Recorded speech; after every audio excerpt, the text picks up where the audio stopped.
Has the status quo from years gone past finally returned?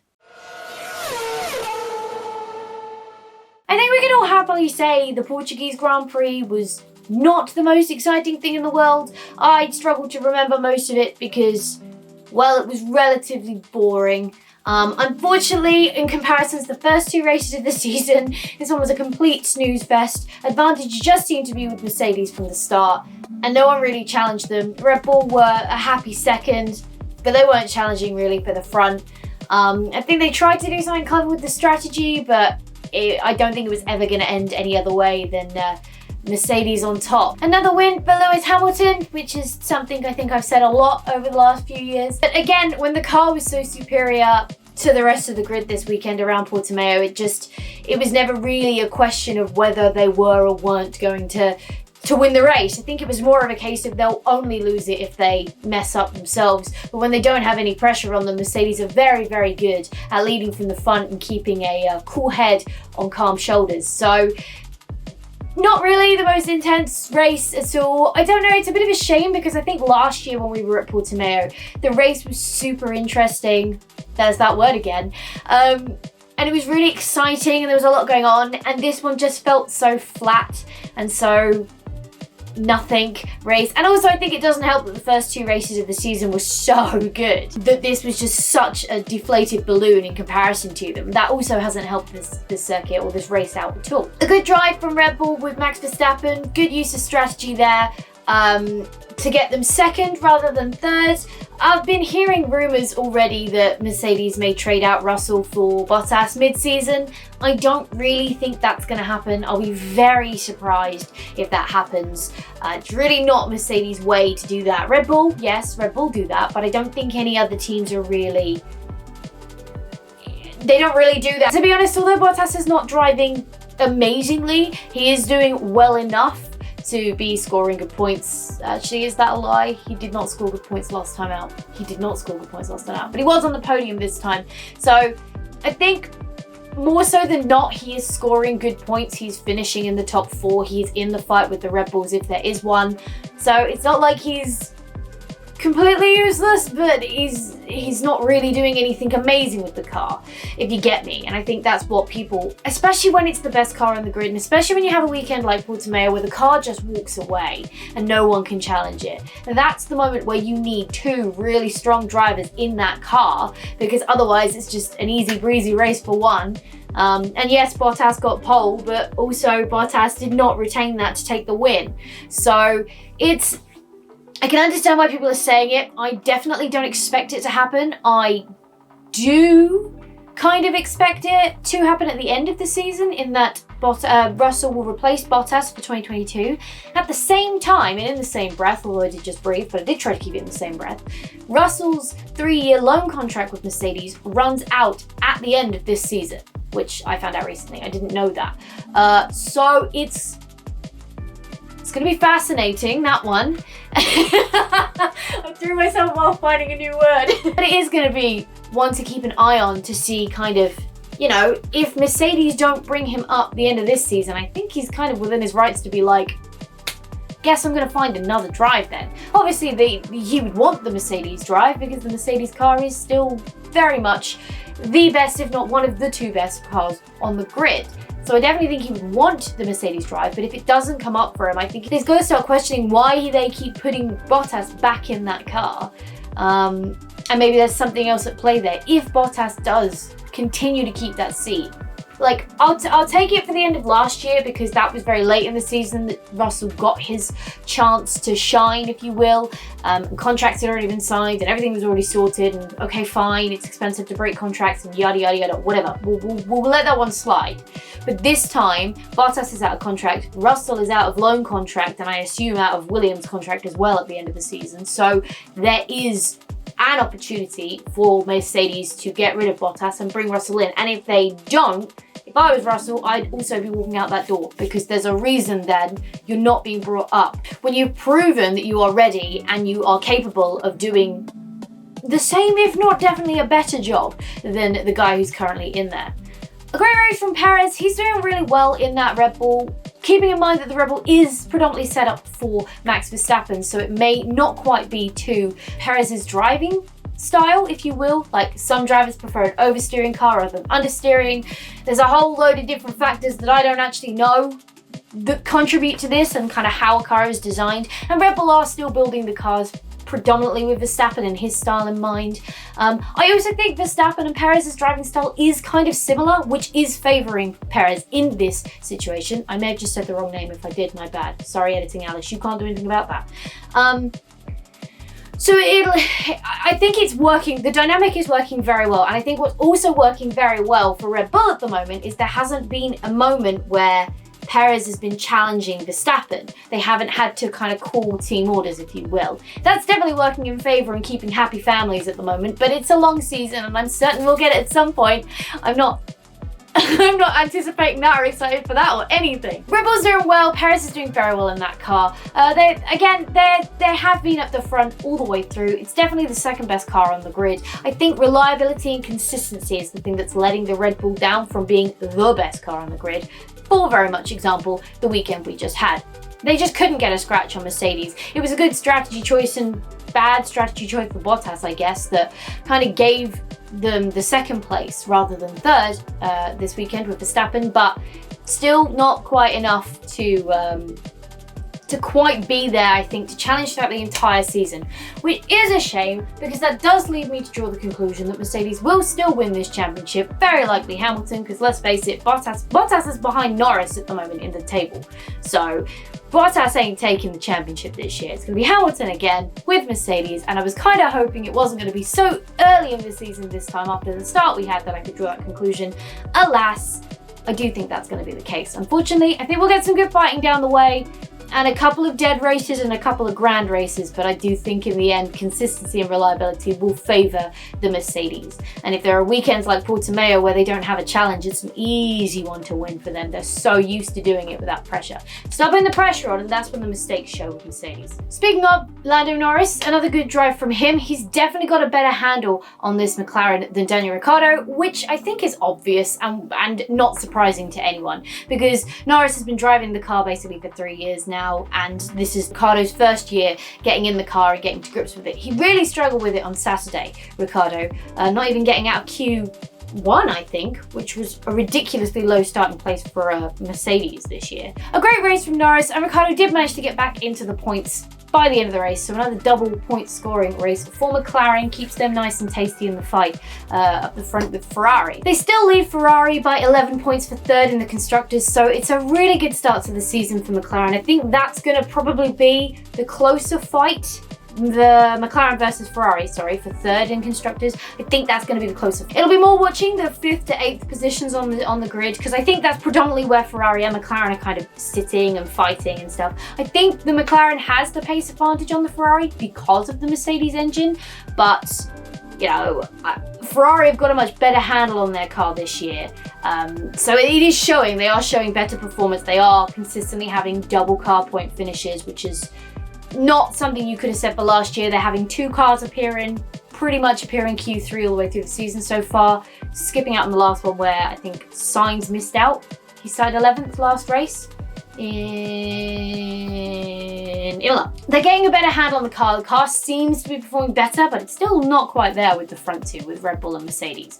But a tasty fight between McLaren and Ferrari is a brewing nonetheless. Speaking of Ferrari, nice little segue. What did they do to Sainz? They messed up that tyre strategy fairly badly. I think the tyres lasted a lot longer than people expected them to, which slightly caught a few of the runners out. Sainz was the only one in the top 5, I think, who started on softs. Everyone else was on mediums, so he did pit earlier, I vaguely recall. Like I said, guys, I'm sorry, this was a boring race. I have not retained much of it. But yeah, he pitted earlier and they put him on the mediums, which then burnt out, but it was only a one-stop race. So anyone who was on the hards had an advantage. Unfortunately for him, he just fell down the order at the end because he had no pace in his tyres. He had no rubber, no grip, no nothing left. And unfortunately, I did see him drop just outside the points, finishing P11, which was a crying shame because it was a great qualifying from Sainz. He really seemed to have a good handle on the car around the circuit, like managed to find a way to extract a lot of speed out, and he qualified ahead of Charles Leclerc as well, his teammate, who's obviously more in with the team, knows the team a bit better. So it was a great qualifying for him. A real shame that that really bad tyre strategy kind of fell apart at the seams and lost him what could have been a good race there, which was a shame because he was doing very well. But I guess c'est la vie, that's motorsport. When the tyres don't fade when you think they will and you think people are going to pit again and they don't. It's just the way it goes, it's just motorsport. A really good race from the little Alpines though, both finishing strong in the points. I think Ocon had a really good qualifying session from memory. I think he was in Q3. Alonso didn't make it to Q3, but Ocon definitely was. But a really good race from them. I don't know if the track suited them more or they just have a better handle on the car this week. They've learned more about the car and they understand it a bit better. Ocon was able to extract a lot of performance out of that car, more so than Alonso. And that showed through qualifying, but then again in the race, as Ocon finished ahead of Alonso 7th, 8th. So a really good drive from the Frenchman there. And I thought a race for him. Good to see him kind of come through the field a little bit as well and show some good performance. He's been a bit quiet since his return because he obviously had that year sabbatical where a bit the same with the Russell thing. They probably should have put Ocon in the Mercedes instead of Bottas because Ocon's a young Mercedes driver as well. Maybe still, he definitely was. So it's kind of a situation that they probably should have put Ocon in instead of Bottas, but at the time, Ocon was very new to the sport and didn't have a lot of experience, so I can understand why they didn't. But he kind of got sidelined there, and then he had to take that year out, and then he came back with what was Renault is now Alpine. I think last year or the year before, 2019, I think he came back. He replaced Hülkenberg. So it's good to see him kind of showing himself a little bit more because he has been quiet since his return back from that sabbatical. But a lovely little race from him. So a good drive and a nice good points haul for Alpine, who I think are going to be fighting with Aston Martin and Alfa Romeo and AlphaTauri for the kind of 4th, 5th, 6th in constructors. That's kind of my prediction. So I guess we're predicting now, though, you know, Formula One is unfortunately looking again like it's going to be fairly predictable this season, which is a shame, but it's all about the engines. I will eventually do that engine video. I'm just trying to find a good spot to put it in the year, and it's when I have some time and a bit of a breather basically, but I will get to it because I have a lot of thoughts on the engines. Rounding up the top 10 was Ricciardo, who we discussed earlier, and Pierre Gasly, who was another to benefit from Carlos Sainz's tyres going off at the end. There wasn't really a lot of incident. There was a certain driver who was a bit immature at a couple of times with Perez. I just think you know who I'm talking about. Kind of showing what we all already thought anyway.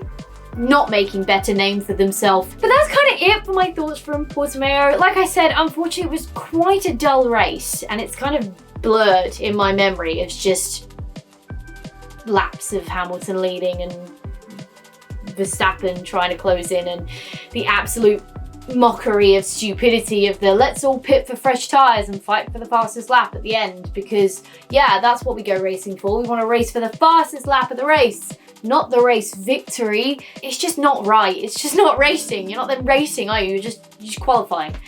We're giving out points for qualifying, then give out points for qualifying, but you know what I mean? However, before we go, because that's just reminded me, there's a couple of things we do need to discuss that were announced this week, last week, around this time. Firstly is Canada, unfortunately, is gone from the calendar again this year. I know, sad noises. I really like Canada. I think it's a great little track. And it's always a worry when these tracks start falling off. Obviously, it's health concerns and COVID and everything, and I do understand why.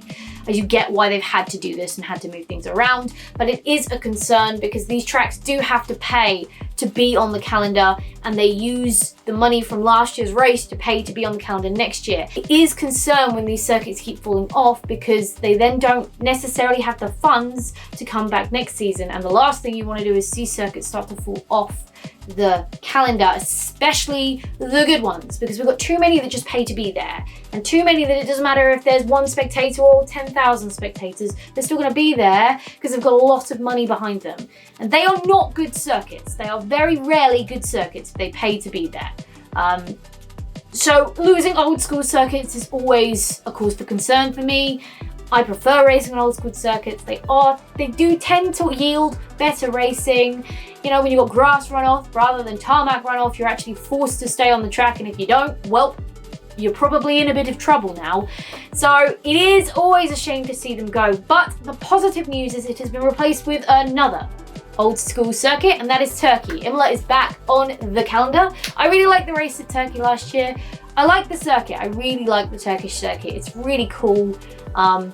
There's a lot of very technical elements to it that I like. I just hope that we get a good race at it, because if you get good racing on a good circuit like that, oh boy, is it going to be electric. The other thing is, it has been confirmed and signed off that 3 of the races will be doing the qualifying sprint race thing. I believe I've spoken about this before, and if not, just a brief recap for anyone who might not know. Fridays become a practice session and a qualifying session. Qualifying as we now know it. 60 minutes, 3 sessions, Q3, Q2, Q1. Q1, Q2, Q3. What did I do that way? I think that's how it's going to work. Which then sets a grid for Saturday's qualifying sprint race. Haha, how fun. Saturday morning, I think, still gets a practice session, and then Saturday afternoon gets our sprint race, where due to the grid lineup from Friday, they then race for 100 km, I think it is. So a really short, probably 15, 20 laps, I guess. They're given 1 set of brand new tyres for that race, so it doesn't come from their allocation for the weekend, I don't think, but don't quote me on that because I might have that wrong. And then they race again to set the grid, which I think we all know how that's going to go because we've been watching the races for the last 2 or 3 years, and we tend to know which cars are faster.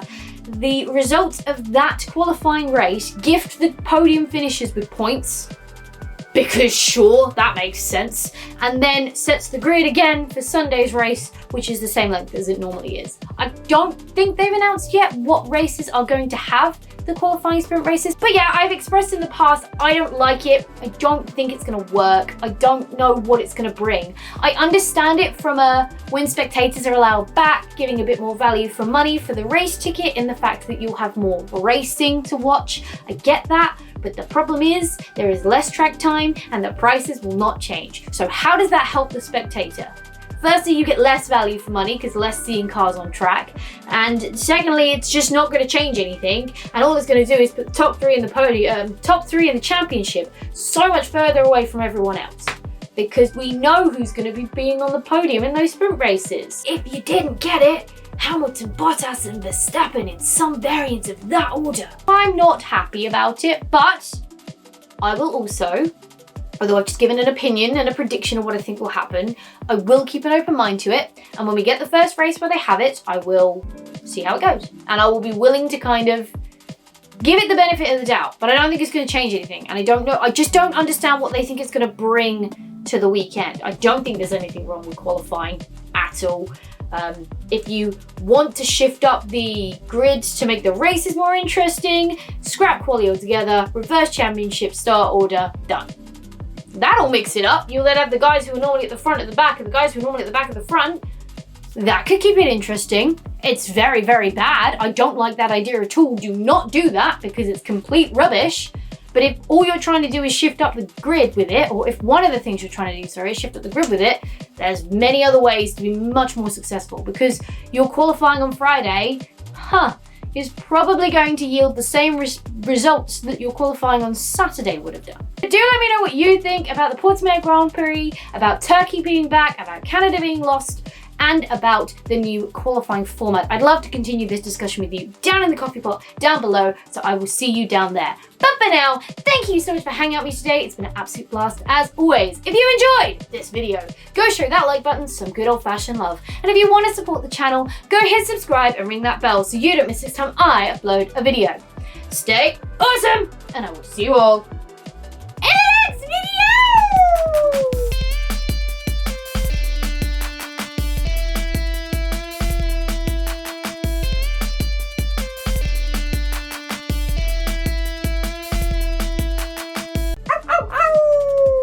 Oh wait, that'll probably upset the dogs.